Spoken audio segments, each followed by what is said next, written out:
有啲我哋日日都做咗動作，你以為冇乜所謂，但其實佢哋正在一步步改變你嘅面容同氣質，唔係天生樣衰，係後天習慣出賣咗你。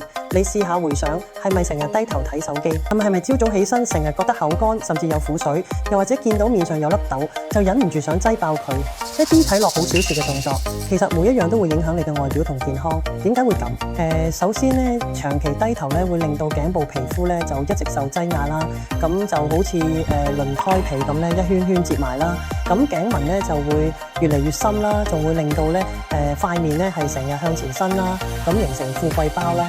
咁成個人氣質即刻老咗10年啦。第二咧，好多人中意擠痘，以為擠咗就會快啲好，但係其實你一擠，細菌同埋膿液會推入去皮膚更深層，發炎會更嚴重，仲會留低痘印同凹凸洞，之後想補救都好難。第三咧，如果你習慣用口呼吸，尤其係瞓覺時咧張口瞓咧，牙齒就會慢慢失去嘴唇嘅約束力，會出現嘴凸、下巴縮入去嘅情況，成塊面輪廓都會走樣。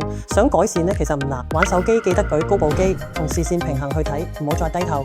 見到痘千祈唔好亂擠，可以洗完面之後搽啲夫西地酸乳膏消炎。如果有痘印，就用多磺酸黏多糖乳膏去退紅。至於口呼吸嘅問題咧，平時多啲合埋個嘴唇，用舌尖嘅牙肉內側打圈去訓練口部肌肉。如果情況嚴重，就要睇下係咪有鼻炎或者腺樣體肥大，盡早揾醫生處理根源。靚唔靚唔係天生注定，而係日積月累嘅自我關照。今日開始留意自己嘅小習慣，你嘅面容同氣質都會慢慢變返好。